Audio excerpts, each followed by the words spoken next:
আমি যে আজকে আয়াত তেলাওয়াত করেছি সূরা মুতাফফিফিনের 9 নম্বর আয়াত আপনাদের সামনে তেলাওয়াত করেছি।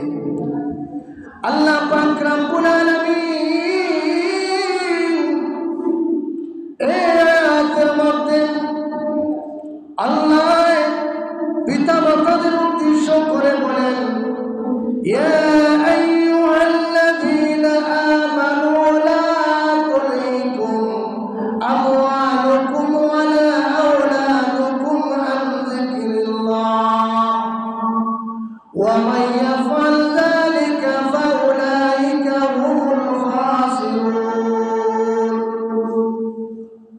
আল্লাহ পাক রব্বুল আলামিন পিতা মাতাদেরকে উদ্দেশ্য করে বলেন, হে ঈমানদারগণ, তোমাদেরকে যেন ছেলে সন্তান ধন সম্পত্তি থেকে গাফেল, আল্লাহর জিকির থেকে তোমরা গাফেল না হও। আর যারা গাফেল হবে রে তারাই ক্ষতিগ্রস্ত হবে। এই আয়াতের অর্থ হলো ঈমানদারকে উদ্দেশ্য করে বলেন, আমি তোমাদেরকে ধন দিয়েছি, সম্পত্তি দিয়েছি, ছেলে সন্তান দিয়েছি, আর তোমাদেরকে কথাও জানিয়ে দিয়েছি রে, ইয়া আইয়ুহাল্লাযীনা আমানু লা তুলহিকুম আমওয়ালুকুম ওয়ালা আওলাদুকুম আন যিকরিল্লাহ। ধন সম্পদ ছেলে সন্তান যেন তোমাদেরকে আল্লাহর জিকির হতে গাফেল না করে। ওয়া মান ইয়াফআল যালিকা ফাউলাইকা হুমুল খাসিরুন।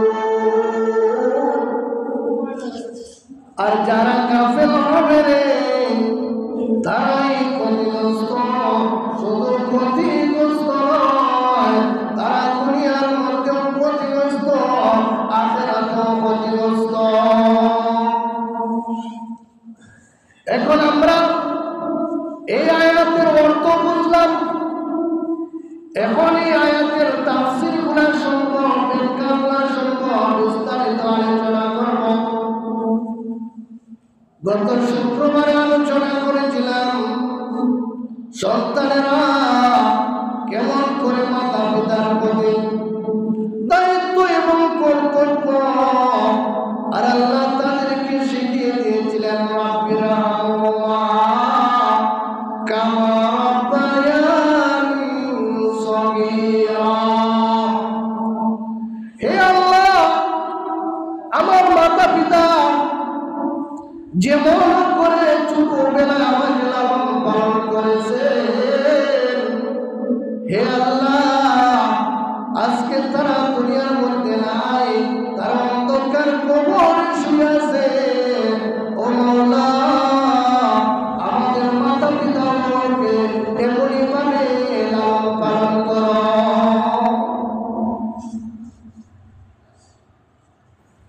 আর শুধু সন্তানের হক নয়, আর আজকে যে আয়াত তেলাওয়াত করেছি এই আয়াতের মধ্যে আল্লাহ পাক রব্বুল আলামিন পিতা মাতাদেরকে বলতেছে, পিতা মাতা, শুধু সন্তানের হক না, তোমাদেরও হক আছে সন্তানের উপর। তোমরা যদি সন্তান পাইয়া, সম্পদ পাইয়া যদি তোমরা আমাকে বলে যাও, তাহলে মনে রেখো তোমরা ক্ষতিগ্রস্ত। আর এমন ক্ষতিগ্রস্ত যে ক্ষতিগ্রস্তর কারণে দুনিয়ার মধ্যে তোমাদের সন্তানের হক আদায় না করার কারণে তোমার সন্তান তোমাকে লালন পালন করবে না, এবং তোমরা আমাকেও তোমরা স্মরণ করো নাই। এই জন্য আমি তোমাদের জন্য জাহান্নাম নির্ধারিত করে রেখেছি। কাল হাশরের ময়দানে ছেলে বাবাকে চিনবে না, বাবা ছেলেকে চিনবে না, মেয়ে মাকে চিনবে না, মা মেয়েকে চিনবে না। যদি হাসরের ময়দানে কেউ কাকে চিনে না, তাহলে কেন রে দুনিয়ার মানুষ আজকে দেখা যায় নিজে না খাইয়া নিজে না পিয়া হালাল হারাম না বুঝিয়া সন্তানকে সুশিক্ষা না দিয়া ইঞ্জিনিয়ার বানাইলাই, উকিল বানাইলাই, ডাক্তার বানাইলাই, জজ ব্যারিস্টার বানাইলা। কিন্তু একটাবার আল্লাহর হুকুমের দিকে খেয়াল করো নাই। আল্লাহ কি বলেছেন আর তোমার সন্তানকে তুমি কি করতাই? যখন তোমার সন্তান দুনিয়ার মধ্যে আগমন করবে, আগমনের পরে এবং আগমনের আগে অনেক দায়িত্ব আছে। অল্প সময় কি আলোচনা করব? যখন একটা সন্তান দুনিয়ার মধ্যে আগমনের আগে এই মা বাবা যদি ভালো ব্যবহার করে, স্বামী স্ত্রী যদি সুন্দর কথাবার্তা বলে, তাহলে এই সন্তান দুনিয়ার মধ্যে ভূমিষ্ঠ হওয়ার পরেও ভালো কথা বলবে, সুন্দর কথা বলবে। যদি মা যদি বাচ্চাদের গর্ব রেখে যদি কুরআন তেলাওয়াত করে, জিকির করে, নামাজ পড়ে, আল্লাহর জিকির করে, তাহলে বাচ্চাটা দুনিয়ার মধ্যে আগমন করার পরে যখন মক্তবের মধ্যে পাঠাইবা, তখন দেখা যাবে মক্তবের পড়া সুন্দরভাবে পড়তে পারবে। যদি হাফিজি মাদ্রাসায় ভর্তি করো, তাহলে কোরআন মুখস্থ করে ফেলবে। আর যদি তোমার সন্তানকে তুমি গর্ব রাখিয়া যদি তুমি ডিস্কো গান বাজাও, টিকটক দেখো, ফেসবুক চালাও, স্বামী ছাড়া অন্য মানুষের সাথে কথাবার্তা হইবে না। যদি এমন করো, তুমি গান বাজনায় যদি লিপ্ত থাকো, তাহলে তোমার সন্তানরা দুনিয়ার মধ্যে আসার পরে দেখা দেখব সে মোবাইলের প্রতি আকৃষ্ট থাকবো, এজন্য কান্নাকাটি করবো, আর মোবাইল দিলে দেখা দেখব কান্না শেষ হয়ে গেছে। এই সন্তানকে যদি মসজিদে পাঠাও, মসজিদে পড়া পারবে না, উস্তাদের সাথে বেয়াদবি করবে, ঠিকভাবে লেখাপড়া করবে না, মসজিদের মধ্যে আসবে না, সকালে বাইরিয়া মসজিদে আশেপাশে ঘুরাইব, যখন ছুটি হইব বাড়ির মধ্যে চলে যাইব। এরকম অনেক ছাত্র আছে। আবার অনেক ছাত্র হাফিজি মাদ্রাসার মধ্যে ভর্তি হয়েছে, দেখা যায় পড়তে পড়তে জীবন চলে যায়, কিন্তু হাফেজ হইতে পারে না। অনেক ছাত্র আছে 1 বছরে হাফেজ হয়ে যায়, 6 মাসে হাফেজ হয়ে যায়, অনেকে 5 বছরও পারে না। এগুলা ওই মা বাবার মধ্যে সমস্যা আছে। যদি মা বাবা যদি কোরআন তেলাওয়াত করতো, নামাজ পড়তো, তাহলে ওই সন্তানটাও নামাজ পড়তো, ওই সন্তানটা কোরআন শিক্ষা গ্রহণ করতো, তারকে আল্লাহ পাক রব্বুল আলামিন গর্ভে থাকা অবস্থায় ফেরেশ করিয়া দুনিয়ার মধ্যে পাঠাইতেন। কিন্তু না, আজ সমাজের মধ্যে গান বাজনা বাজানোর কারণে সন্তানেরা দেখা যায় মোবাইলে ব্যস্ত থাকে, লেখাপড়া করতে চায় না, মসজিদে আসতে চায় না, মাদ্রাসা যেতে চায় না। রে ও মা বোনেরা, তোমার সন্তানকে তুমি সকালবেলা ঘুম থেকে তুলে মসজিদের মধ্যে পাঠাইতাই, তুমি দেখায় মসজিদের মধ্যে পাঠাও না। যে শিক্ষা অর্জন করলে, যে শিক্ষার কারণে তুমি জান্নাতে যাবে, সেই শিক্ষার জন্য তুমি সকালে বাচ্চাদেরকে মসজিদে পাঠাও না। আর যে শিক্ষা তোমাকে জাহান্নামে নিয়ে যাবে, এই শিক্ষার জন্য অনেক মহিলারা আছে, দেখা যায় সন্তানকে কেজি স্কুলে নিয়ে দেখা যায় ঘন্টার পর ঘন্টা বসে থাকে, ঠিক না বেটি? কেজি স্কুলের মধ্যে লইয়া যায়, গিয়া দেখা যায় ঘন্টার পর ঘন্টা স্কুলের মধ্যে বসে থাকে, কিন্তু মসজিদের মধ্যে বাচ্চাদের সকালবেলা পাঠাইতে তারা এটা কষ্ট হয়। কিন্তু এটা তোমাদের উপর দায়িত্ব রে। তোমার বাচ্চা জন্ম হওয়ার পরে বাবার দায়িত্ব হলো এই বাচ্চার কানের মধ্যে আজান দেওয়া, ডান কানে আজান বাম কানে একামত দেওয়া, এটা বাবার দায়িত্ব। সুন্দর একটা নাম রাখা বাবার দায়িত্ব। 7 দিনের ভিতরে তার মাথার যে চুল আছে চুলগুলা কেটে এই চুল পরিমাণ রূপাগুলা সরকার দেওয়া, এটা বাবার দায়িত্ব। এই বাচ্চাটার খতনা করানো বাবার দায়িত্ব। একটা ছেলেকে নামাজি বানানো, নামাজের মধ্যে পাঠানো। যখন 7 বছর হয়ে যাবে তখন তোমার সন্তানকে তুমি নামাজের জন্য তাগিদ করতে। যখন 10 বছর হয়ে যায় তখন তোমার সন্তানকে প্রহার করতে, এবং যখন তোমার সন্তান যখন বড় হয়ে যাবে তখন বিছনাগুলো আলাদা করতে, বিছনাগুলো আলাদা করতে।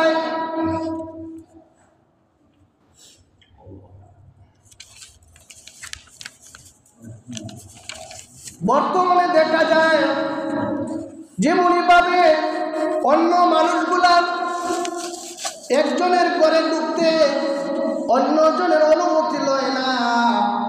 ও দুনিয়ার মানুষ, তোমার সন্তান যখন বড় হয়ে যাবে তখন তুমি নিজের সন্তানের রুমে ঢুকতে হলে অনুমতি লাগবে। তোমার সন্তান যদি মার রুমে ঢুকে অনুমতি লাগবে।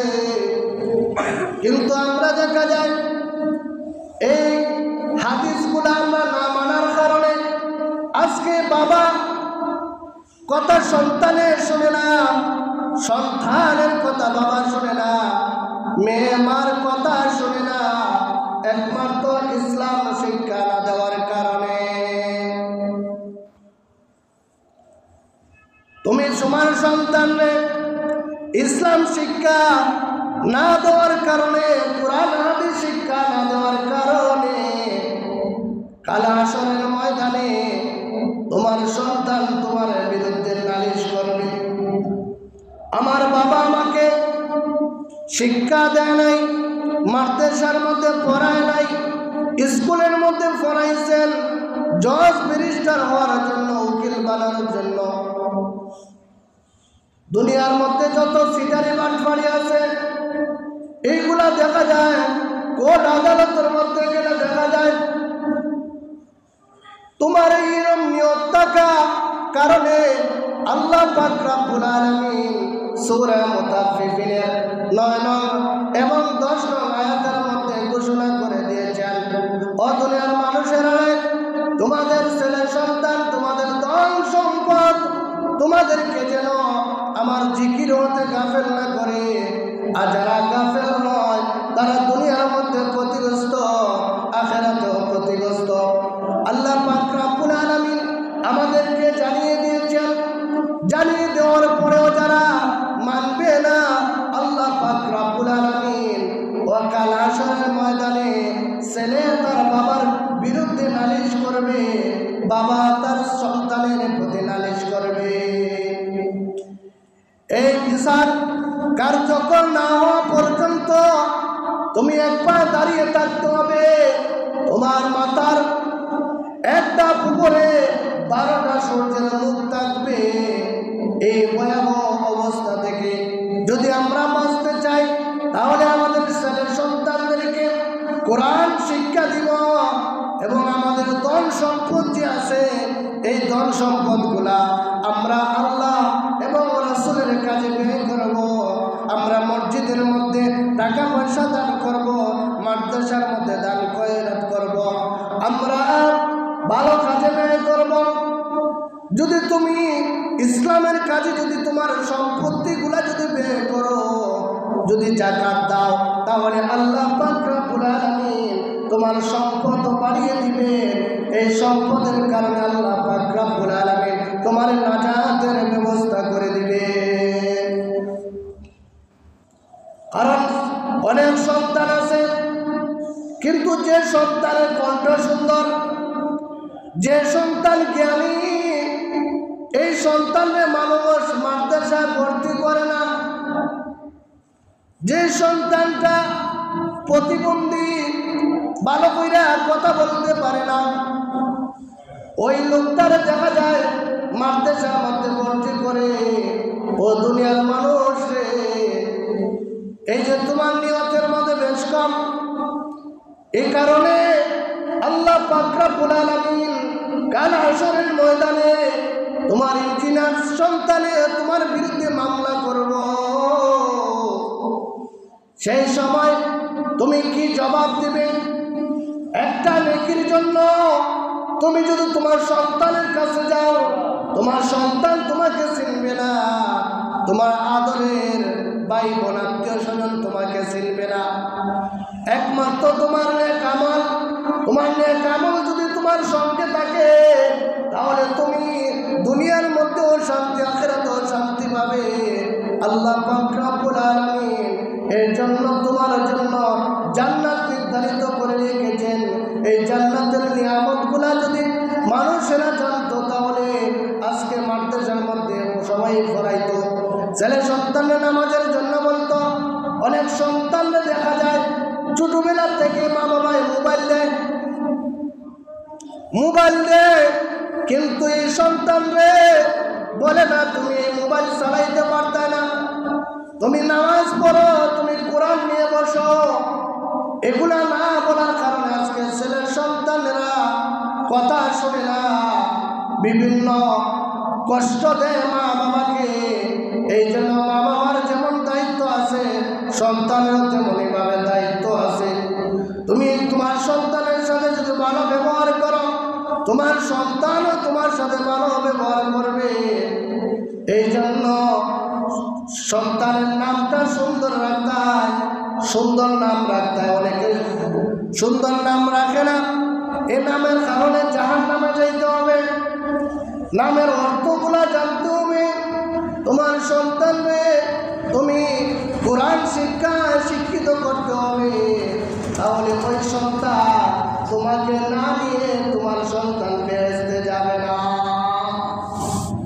ছোট ছোট সন্তান যারা মারা যায়, হাশরের ময়দানে তারা দাঁড়িয়ে অপেক্ষা করবে। ইব্রাহিম আলাইহিস সালাম তাদেরকে পড়াবেন, যারা দুনিয়ার মধ্যে কোরআন শিক্ষা করতে গিয়া মারা গিয়েছে, তাদেরকে ইব্রাহিম আলাইহিস সালাম পড়াইবেন।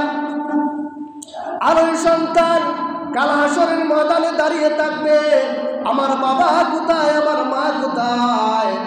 যখন বাবাকে দেখা যাইব, আগুনের জিলজিলদা ফেরেশতারা বিড়ি ফোড়াইয়া জাহান্নামের দিকে নিয়ে যাবে। তখন ওই সন্তান গিয়া দাঁড়াবে, ও ফেরেশতারা আমার বাবাকে কোথায় নিয়ে যাচ্ছ, আমার মাকে কোথায় নিয়ে যাচ্ছ? তখন তারা বলবে, তোমার বাবা জাহান্নামী, তোমার মা জাহান্নামী, এই জন্য আমরা জাহান্নামে নিয়ে যাচ্ছি। তখন ওই সন্তান বলবে, আমার বাবার নেকগুলা আমার ওজন দাও। যখন পাল্লার মধ্যে ওজন দেওয়া হবে, তখন দেখা যাবে গুনার পাল্লা ভারী হয়ে যাবে। ওই সন্তান বলবে, আমি যে মসজিদে আরবি হরফগুলা তেলাওয়াত করেছিলাম, এগুলার সওয়াব কোথায়? এই সওয়াবগুলা দেওয়া হবে। এই ছোটবেলায় যে জিকির আজকার করেছিল সন্তানেরা, এইগুলা তোমার আমলনামার পাল্লার মধ্যে দেওয়া হবে। তারপরে যখন হবে না, এত গুনাহগার বাবা সম্পত্তির সন্তানরে হালাল হারাম বুঝছে না, খাওয়াইয়া বড় করছে, জাহান্নামী বাবাকে ওই মৃত বাচ্চা পাল্লার মধ্যে উঠে যাবে, পাল্লার মধ্যে উঠে দেখা যায় যখন বাড়ি হয়ে যাবে, এরপরে ওই সন্তানের উসিলায় বাবাকে জান্নাতের মধ্যে দেওয়া হবে। এই জন্য নেক সন্তানগুলা দুনিয়ার মধ্যে রাখতে হবে। অনেকে দেখা যায় যে গুনাহগার সন্তান, এর দিকে খেয়াল নাই, কিন্তু ছোট বাচ্চার প্রতি খেয়াল, ছোট বাচ্চা মারা গেলে দোয়া দুরুজ করান, কিন্তু যখন সন্তান বড় হয়ে যাবে, তোমার এই সন্তানকে উপযুক্ত হলে তোমার দায়িত্ব হলো সঠিকভাবে বিয়া শাদী দেওয়ার। তারপরে যদি তুমি দেও না, এই বাচ্চা যদি গুনাহ করে, এই গুনার ভাগীদার তোমার বাবার উপর পড়বে। আল্লাহ পাক রব্বুল আলামিন যেন আমাদেরকে মাতা পিতা এবং সন্তানের যে হকগুলো আছে আমরা যেন সঠিকভাবে আদায় করতে পারি। সবাই বলেন আমিন। ولما تم من حمل صلى الله عليه وسلم شهران على شهور الأقوال المريا توفيها بالمدينة الشريفة أبو عبد الله، وكان قد استنى بأقوال بني آدم من الطيبة النجارية وما كسى فيهم شهرا شقيما وشقم وشقوى. ولما تم من حمل على عديد شهور القمرية وأنا للجمرين جليلا وصدادرة ليلة مريداسية من يوفي صدوات القدسية وقد المخاض فالدت صلى الله عليه وسلم نورا يتلال أوسنا صلى الله